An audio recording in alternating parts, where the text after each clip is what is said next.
Talagang pinaghandaan, at inabot na nga ng hating gabi kahapon sina Kim at ang mga kasama nito sa kanyang rehearsal para sa birthday prod nito sa Showtime ngayong araw, at dahil inabot na ng hating gabi ay muli naman na nagpakain si Kim ng Chowking sa kanyang mga kasama.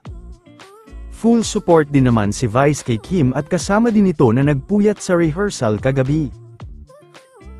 Sa muling pagkakataon din ay hindi binigo ni Kim ang kanyang mga fans sa buwis buhay na performance nito.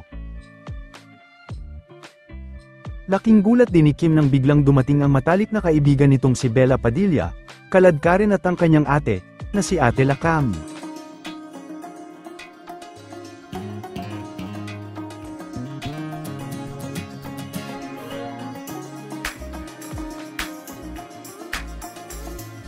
Laking gulat din ng lahat at marami ang kinilig ng maging si Paolo Avellino ay nagbigay ng mensahe sa kanya. Ayon din dito ay marami pa silang mga trabaho na pagsasamahan ngayong taon ni Kim. Celebrate with your family, with your loved ones, and yeah, I'll definitely see more of you this year because we have a lot of work to do. My wish for you is, parang nasa iyo na lahat. My wish for you is an even happier year. At dahil napakadaming nagmamahal kay Kim, ay bumuhos na ang mga padalang cake at mga pagkain para sa kanyang kaarawan. Naghanda din si Kim para sa kanyang Showtime family.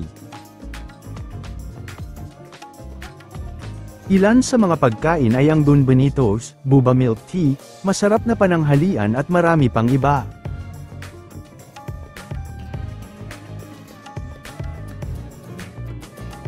Kasalukuyan din na pinag-uusapan at top trending ngayon sina Kim at Paolo Avellino.